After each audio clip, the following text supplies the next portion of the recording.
Awesome. Great. Good morning, everybody. Good to see your faces. A few people we saw yesterday at the coffee break, but definitely excited to have this group together. So today's session is we're very excited about it, especially because as you all know, we have really worked over the last few years working with the STEM Core program and the SRI team to really make sure that we are evaluating our programming and taking feedback from not only our students, but also from you all as student support specialists and staff. So being able to bring it full circle and take a look at some of like the results that we got from that feedback, and really being able to have a conversation around what we're hearing from our students and just sort of like what we can do as professionals to best serve our students and our programs and make appropriate changes. So today we have about, our plan for today's session is we have about the first half of the call that we will be connecting with our evaluators from SRI. And then the second half of the call will be joined by one of our partners from Lawrence Livermore National Lab to talk about opportunities for internships for our students at the lab. So we'll transition halfway through. But to kick us off, I'm going to turn things over to our friends from SRI, Carol and Andrea. Hello, thanks so much for being here today. I'm Carol Tate with SRI. I'm here with Andrea Beasley, and we're on the evaluation team. So SRI has been working, with the program from the beginning. And we're very happy to share some of our spring survey results with you today. I'm just going to share screen here. All good. So these results are from the surveys that you completed in the spring and that you also distributed to your students. So we have a lot covered in our analysis of this data. It's in total, I think, a deck of about 46 slides. I promise we're not going to go through them all today, but they will be shared with you after the meeting. Today, we're going to focus on these topics here, these highlighted topics. And we encourage you to read through the other sections of the deck at your leisure. And, we really hope that some of the findings might be useful to you on your own campuses for educating people about the program and about your role in the program specifically, and just as sort of a starter for conversations. And I wanted to let you know that the survey results are, I'm not going to go through all the details here, but we got about 124, exactly 124 responses from students, over half of which are from 4 colleges with big cohorts. The overall response rate was disappointing in the low 30%. So, all the more reason that we're really interested in getting your take on these results. You may have found, things accord with your experience or perhaps not, depending on your particular situation. So we're interested in hearing about that today. Sorry, having a little...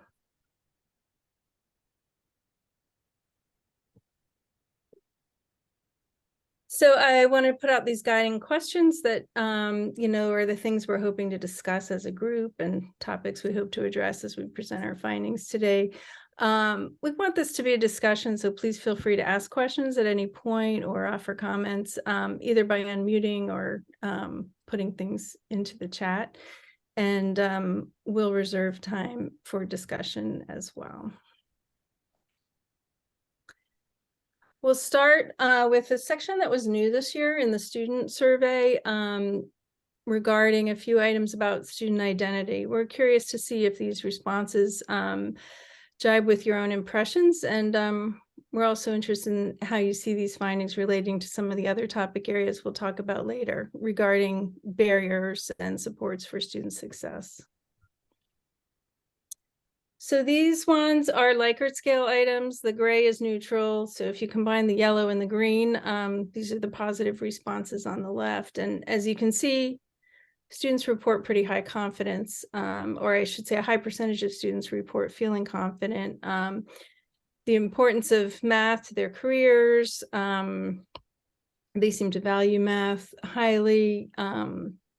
Notice that the I'm good at math is the lowest. If you look at these items together, it could be interpreted as describing a growth mindset. Math may not come easily, but I'll get it done, which is what we often have heard in interviews with math faculty about STEM core students, that the faculty are always impressed by the commitment and willingness to push through difficulty in pursuit of their goals.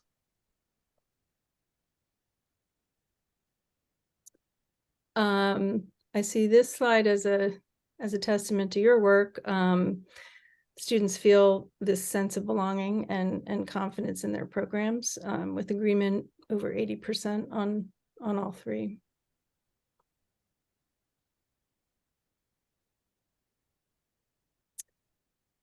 Students show a lot of commitment to their STEM career path, which makes sense if they're enrolled in the STEM core. Very small percentage, only around 10%, thinking of changing to a different career path.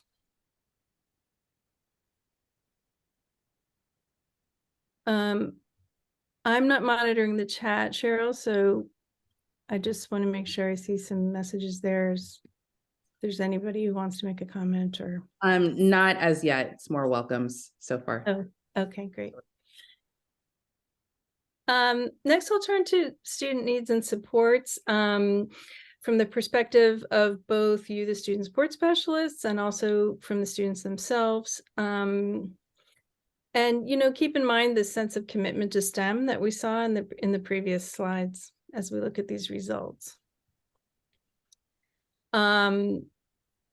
So on these open-ended responses here, you see some of the needs that you've all identified as being the most salient. Students clearly have a lot to deal with. We're curious what changes, if any, you're seeing in terms of the nature of student needs over time. For those of you who've been in the role for a while, are you seeing new kinds of student needs emerging?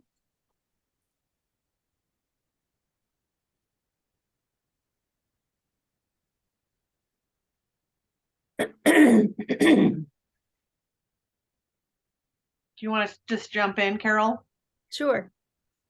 So I definitely see in our students, you know, COVID happened when a lot of these students would be having their first maybe career, when they're first starting to learn to really advocate for themselves, and all that growth is kind of stunted. So we have a lot of students that have never had a, you know, never even, you know, worked at a McDonald's or anything like that. They've not had an experience outside of their homes. And I think, you know, I've talked to some people and they're like, no, students just, you know, they just kept going. And I think those students who just plowed right through and are meeting all those milestones are the exception, not the rule, especially I'm in a community college, especially in the community college setting. So I feel like students can get to where they need to go, but we need to be really intentional about how we work with them to get them to where they need to go, because it's not going to happen organically. That's just my thing. Yeah. Interesting. Thank you for that. Yeah. Did anyone else want to comment?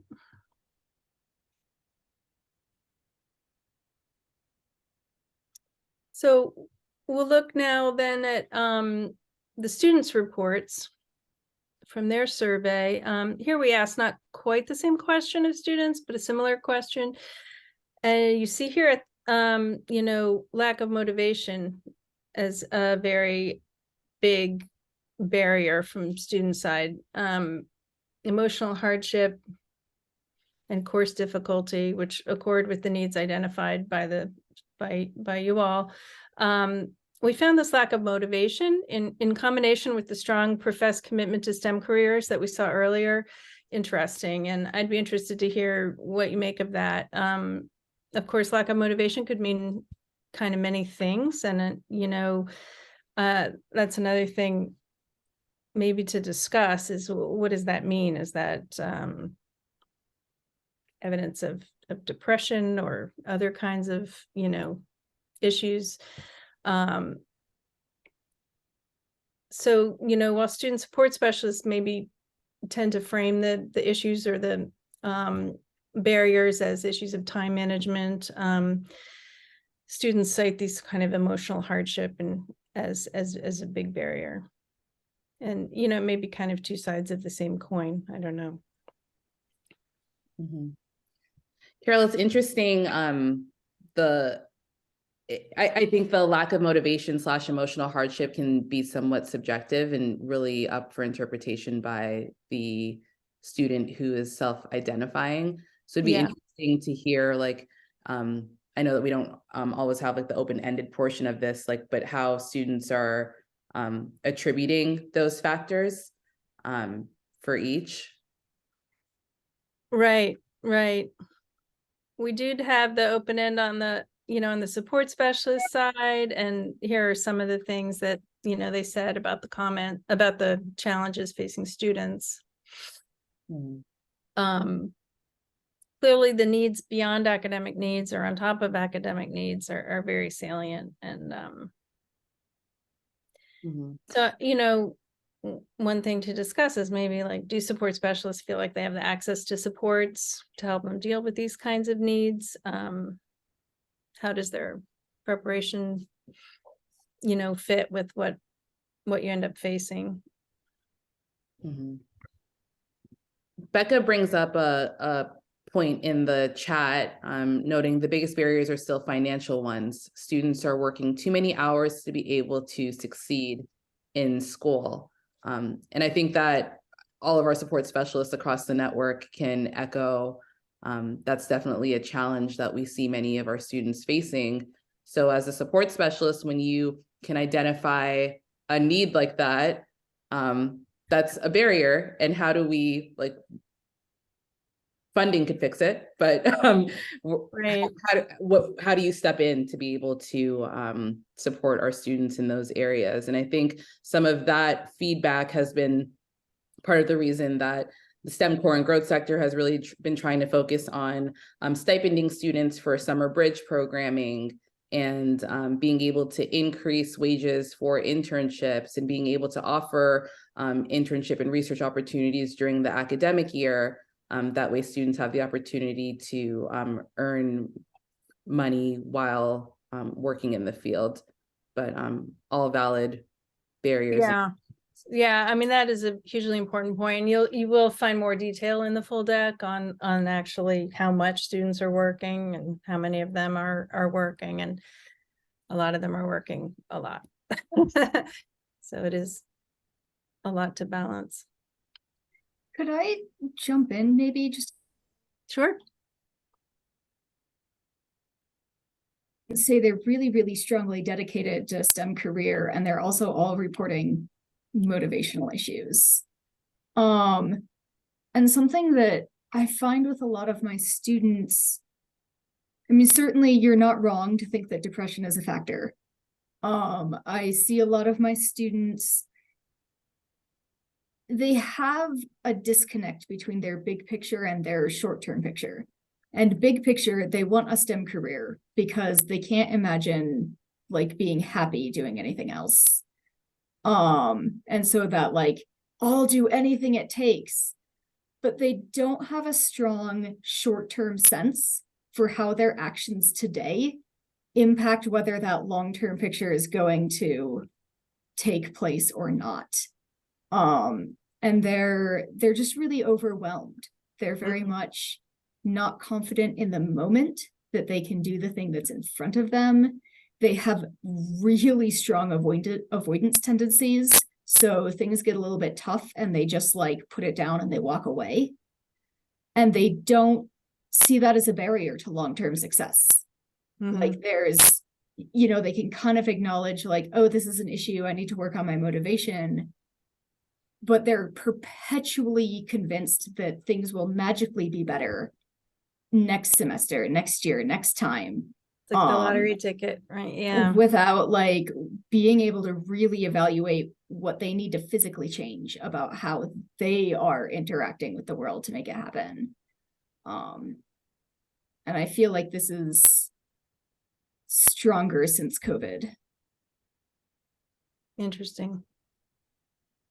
Yeah, that's exactly the disconnect that we found quite interesting, that this incredible commitment, but yeah. And it goes against, there's psychological theories about how having that big goal ahead is supposed to kind of energize students for, the things in front of them that may not be their favorite thing. But I don't think that always applies. And here's a situation where it is clearly not working out, according to the theory. yeah. So this slide, makes sense, and in light of what we're talking about now, that students who are struggling need that personal connection that student support specialists can provide, that one-on-one outreach and support.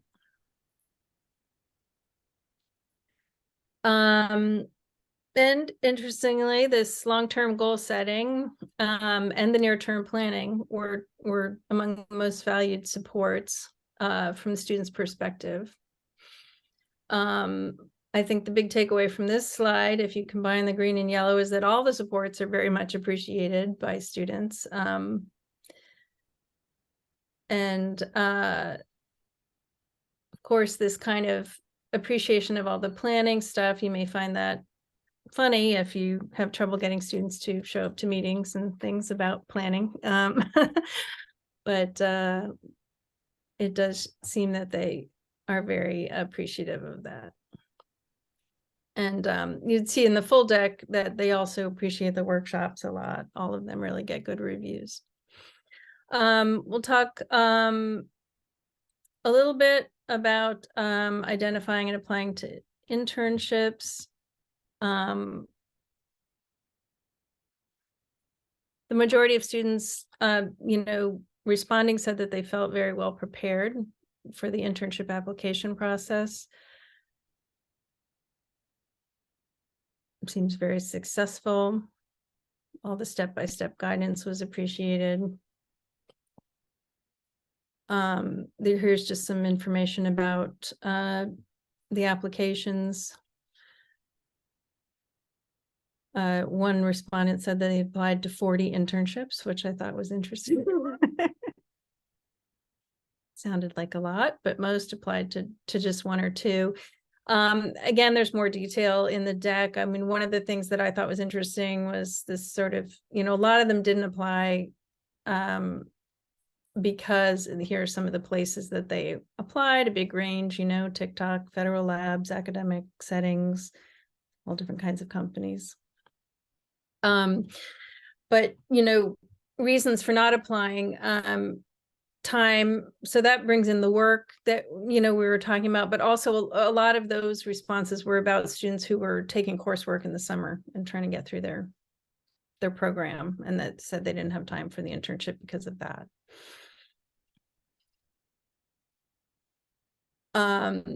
So this is from the student support specialist side, some suggestions about improving access to internships. These were write-in responses. So I don't know if we want to take a few minutes to see if people have other ideas about this. There was, this idea of a sort of website, comprehensive website came up a couple of times.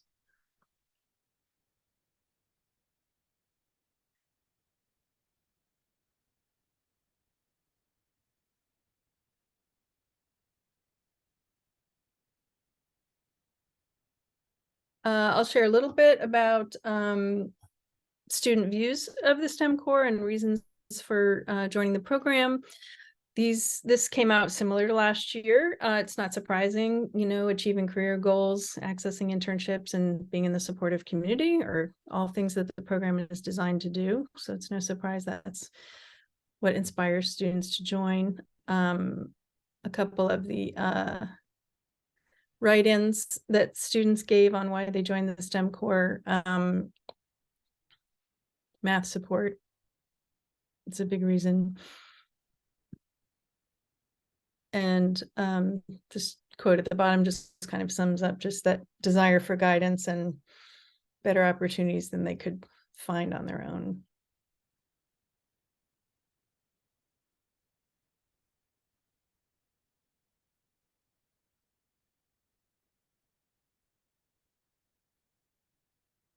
Uh, 98% of those respondents who answered the question, student respondents who answered the question, would you recommend the STEM core to friends or family members? Answered yes.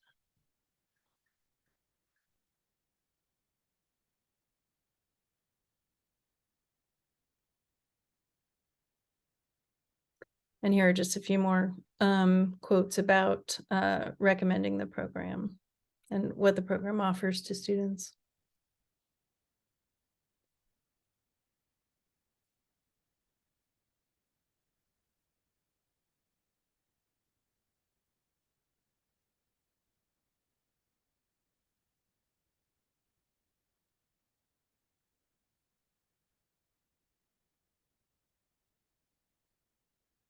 Again, you'll have time to go through this at your leisure when you have the full set of results, but I just picked out a few that I thought were interesting.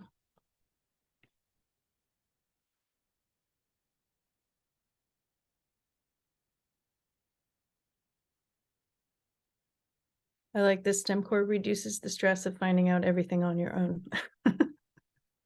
It's kind of a nice summary.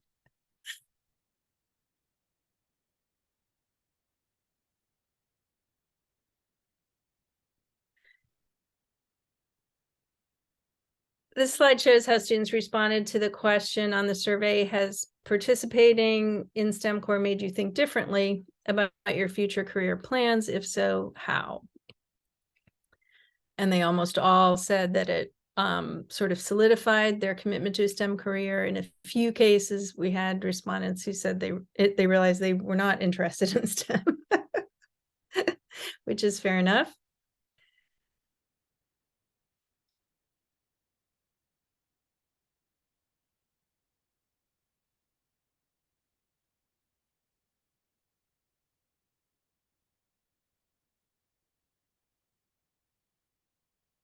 And here we have one student who's like, clearly this third quote really sort of expanded their vision of what they could do in STEM through the program.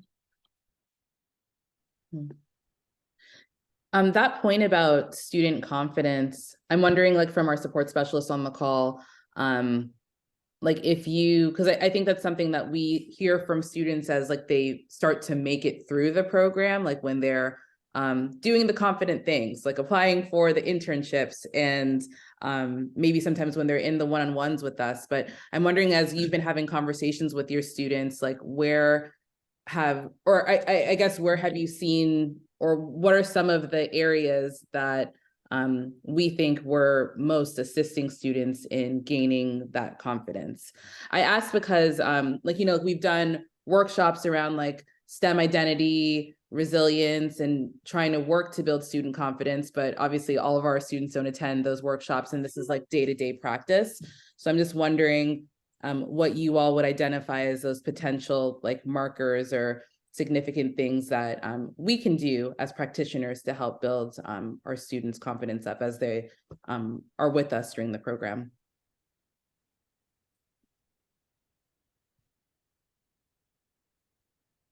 Yeah, and as Becca's noting here in the chat,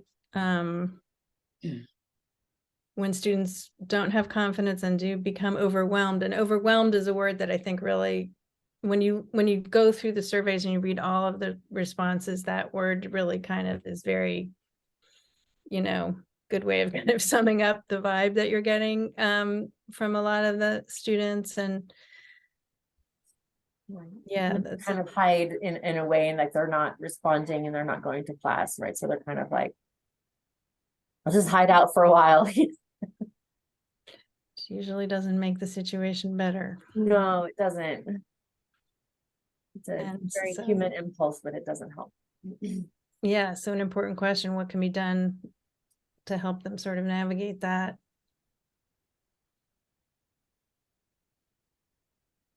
I'm thinking of actually a presentation I saw once about for a study abroad program for young students, high school students, and they showed a kind of a curve about homesickness and how, like, you know, you're gonna get really homesick and you're gonna feel terrible, and then, you know, time's gonna go by and you're gonna, and I'm wondering if there's any kind of way to sort of front load a kind of,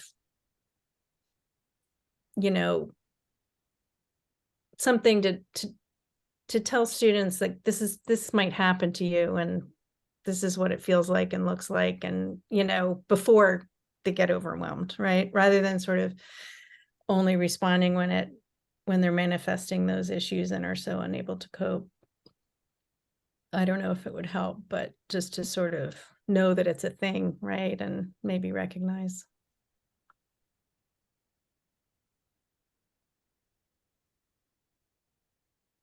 Yeah. The recognizing it's an investment, a long-term investment. Important.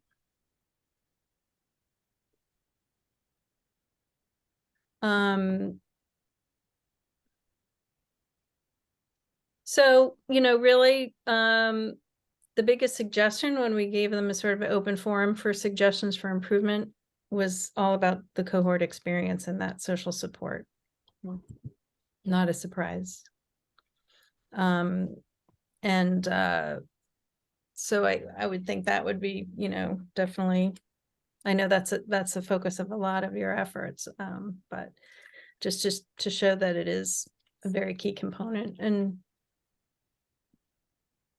important for a lot of students. And I only really have one more slide here, which is just some parting sort of student voices and open-end at the end of the survey about anything else that they want to share about the program. It's interesting, on that previous slide, Carol, it had noted a student had quoted that they wish that there were more opportunities for students to collaborate and to be involved outside of the classroom. But then we also talked about like low attendance for some of like the programs that we're doing on our campuses. But that part's interesting, but I think very timely because on our coffee break call yesterday, we were starting to talk about within that group areas for cross-campus collaboration, but then being able to show students like the wider network that you're a part of the STEM core program on your campus, but you're also a part of like this much larger nationwide community and providing opportunities for those students to interact. So I think that's definitely something we're recognizing is important, and hopefully we can encourage more cross-campus or cross-network collaboration to provide those opportunities for students.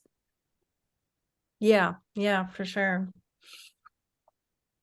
Well, I want to be mindful of the time, so I won't take longer with this. This is, again, just a few tidbits from students here that I thought were interesting. Also just showing a lot of appreciation for the work that you all do. So I want to thank you for being here, and also especially for your help with the surveys, for responding yourself, and for the distributing them to your students, because as you can see that, you know, some really interesting stuff comes back from them and it's very helpful to us. So I will stop there unless anyone has anything else they wanted to see. Great. Thank you so much, Carol and Andrea. I will be sharing that full slide deck with the team after today's session. And also just sort of a plug that, you know, like we work with SRI throughout the year, and we do send out these evaluations at the end of each academic year. So part of the reason why we are always encouraging students to complete the assessments is this feedback is so important and definitely shapes like how we move the program forward, and just like how the conversations that we're having to be able to structure how we can serve our students. So definitely super helpful. Any closing thoughts or comments anybody wants to make before we let Carol and Andrea go.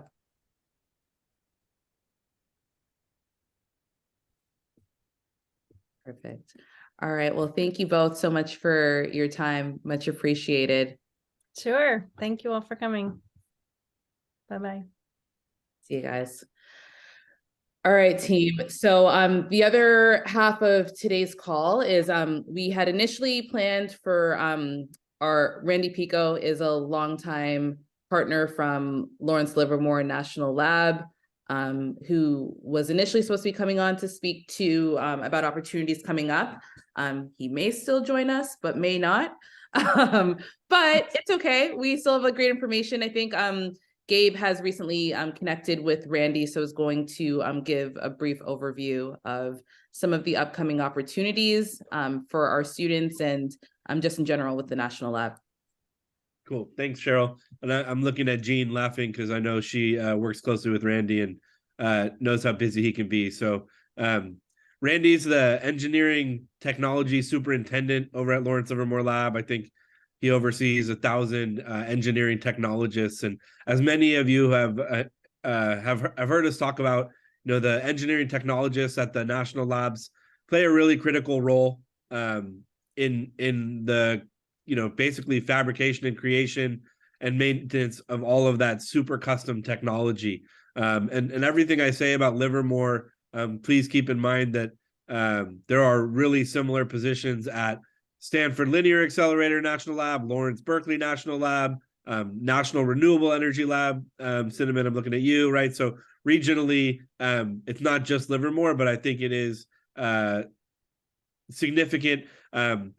We've been working with Randy and the team at Livermore and Jean and the team at Las Positas for a number of years, where they continue to place interns into the technologist roles. And I think it's really critical. One thing to note about the technologist positions is most of them require an associate's degree for those permanent jobs. So they don't require bachelor degrees for the technologist jobs.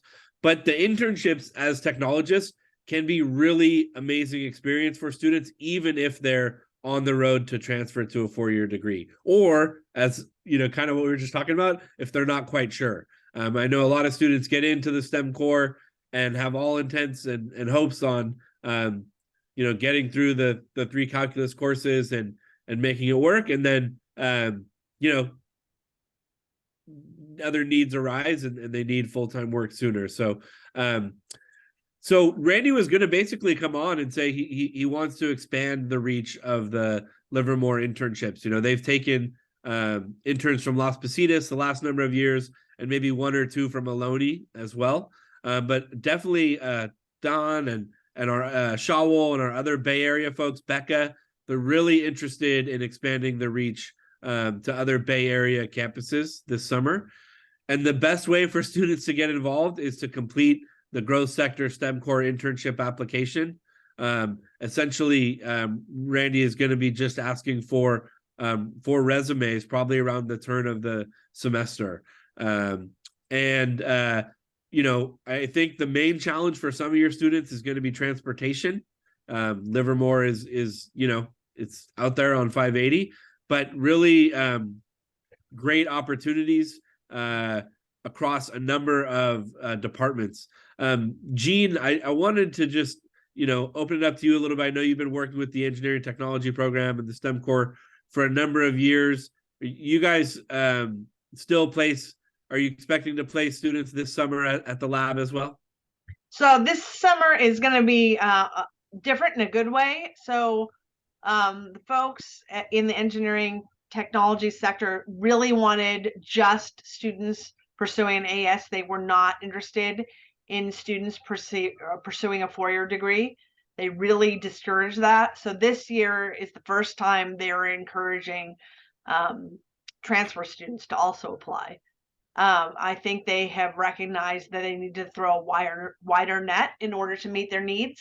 And the hope, I think, is that transfer students are going to get in there. They're going to really like what they do. And they're going to, at all 17 national labs, once you start working there, you're eligible for tuition reimbursement. So they can help students finance their 4-year degrees. So, and the hope is, especially in this area, I mean, I'm sure you all know, when they recruit folks from out of this area, they're here for a year and they go, it's too expensive. I don't want to do this anymore, and they leave.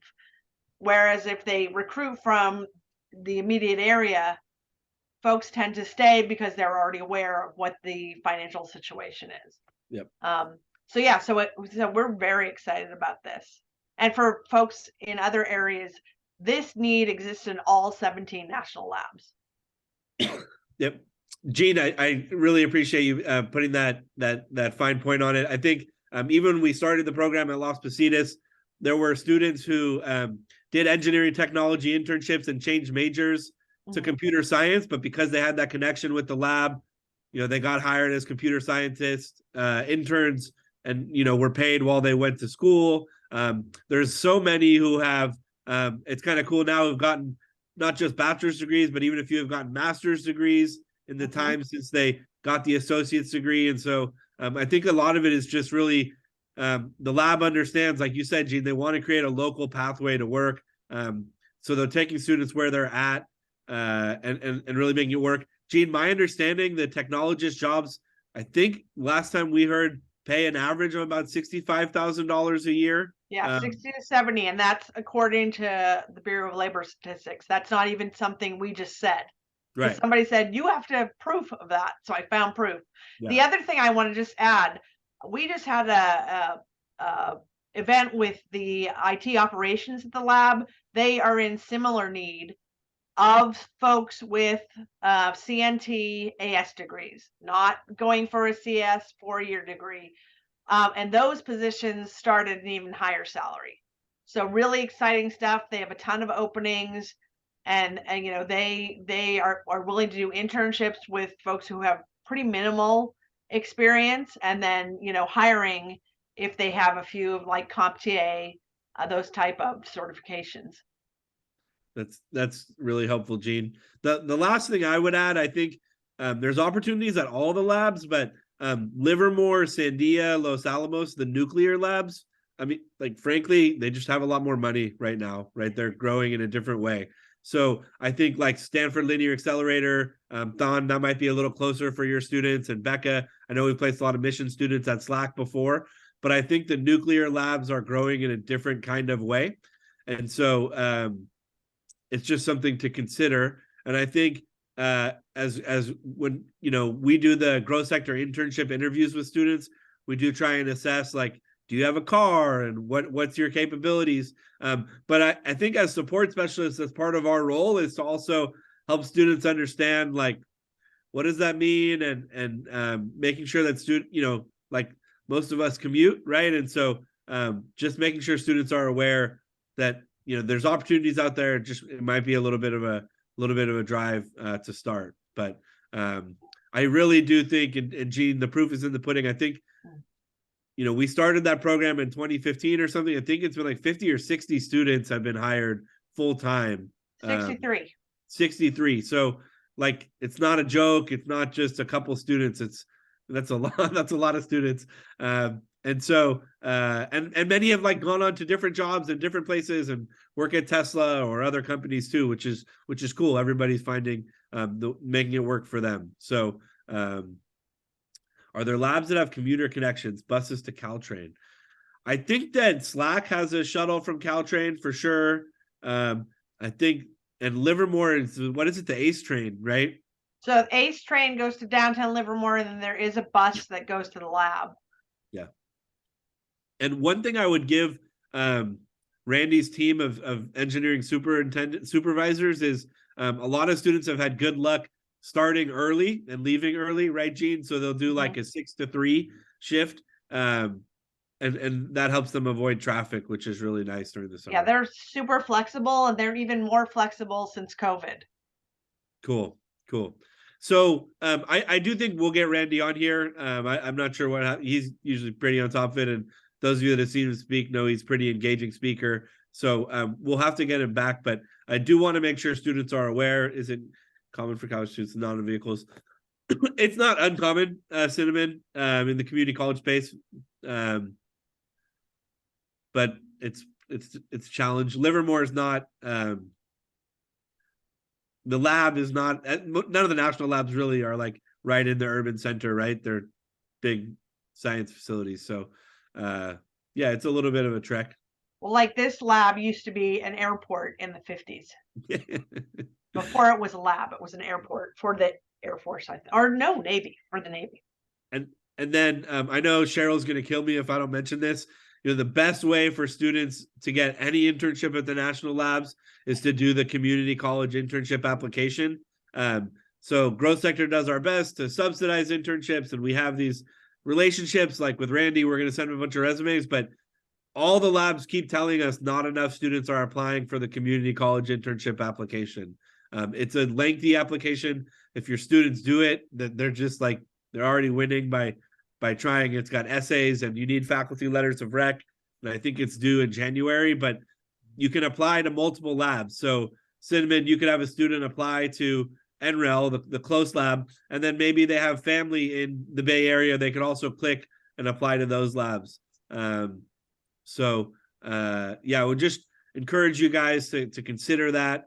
Cheryl, were you about to say something? Yeah, I was gonna say, like, Gabe and I have been sitting on so many calls with the national labs, and like they keep noting like students are not applying. So I think our strategy as like support specialists needs to be, because it is it can be an intimidating application for our students, like we get that.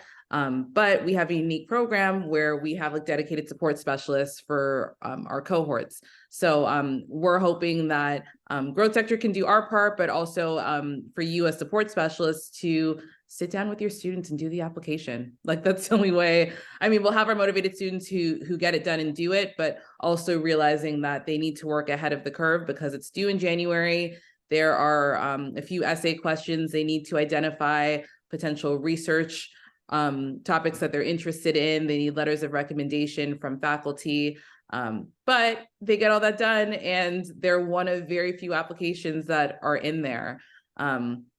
So we encourage you, obviously, students can apply through our general STEM core internship application, but even as students apply through our application, we are still going to recommend students to the national labs anyway. So it could end up routing them back to CCI. And then also we'll tap our partners at the national labs saying like, hey, Cinnamon had these 4 students, here are their names, their applications are in the system, please pull them, take a second look at them. And that's sort of like how our strategy is right now. But like the first step is getting our students in that system. I copied the link for the CCI application into the chat. I've emailed it out before, but I'll email it out again now that it's on everybody's radars once again. And hopefully like as the semester is starting to wind down, it's a great opportunity to sort of put that back on your students' radars. And hopefully like maybe like as you're closing out the semester, like those are like one-on-ones that you can start talking to them about getting that done. Can I just also say, I know I've heard, and I think it said in the during the review of the survey, students don't feel ready. If you have a student who is artistic, likes to tinker with things, take things apart, put them back together, those are the folks that the lab wants. We have a student, for instance, and he's my like shining star this year. He wasn't going to go to school. He was homeless. He talked to a counselor the day before classes started, and she encouraged him to get involved in this program. And I was talking to him, and he said, "Oh yeah, I work as a bike mechanic at REI." I'm like, "Oh, that is like gold for the lab." So if you have those students who, you know, like I can't pass calculus. I mean, our program only gets you calculus ready. You don't have to take calculus. So if you have students who feel like this, I'm not qualified, encourage them to apply because the answer is already no if they don't apply. So, you know, really encourage them and that, you know, though the students who don't fit the mold of an engineer may fit the mold for an engineering technologist.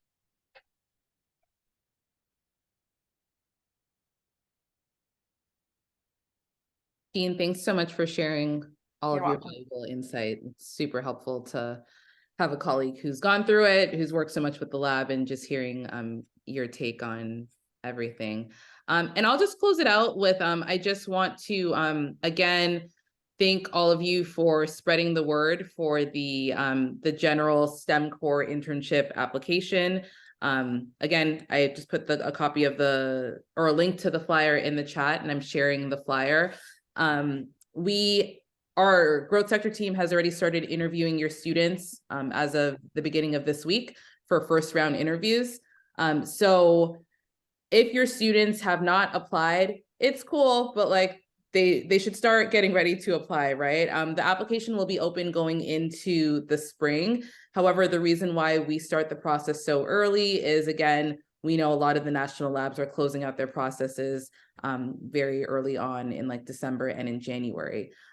If you have students who join your program in January, February, that's completely fine. They can still submit an application, but it's also going to limit the of employers that are looking at them just because of like the timeline, right? So please continue to spread the word. Application is open. We will be doing rolling interviews and reviewing applications into the spring semester. So please continue to push the application out, meet with your students about their resumes. As we meet with students, we are giving them in the moment resume critiques and interview feedback so that they are better able to articulate their experiences, being able to share like the projects that they did in Summer Bridge, projects that they're currently working on in classes, and the activities that they're doing as STEM course students. So those are conversations that we're having. So please feel free to let us know if you have questions or if you need anything clarified about the process, but we're doing our best to keep all of you in the loop as we are connecting students to opportunities moving forward. Awesome. So we are about 10 minutes ahead of the hour. So I think we will give you back the 10 minutes unless anybody has any closing remarks or questions you wanted to touch base on before we let you go. Cheryl, I can answer. Shaul had a good question. Can I open the application for non-STEM core students? Shaul, let's talk offline. If you could get resumes for those students. I don't have any resumes. I didn't open anything. I didn't tell anyone about that, but I can tell the other engineering students in the class if the opportunity is there for them. Okay, we'll talk offline about that. Thank you. Great. All right, everybody, keep up the great work. We appreciate you all, and I'll be following up with the recording of today's session and some of those resources that we talked about. All right, enjoy the rest of your day, everybody. Thank you. Thanks, Cheryl.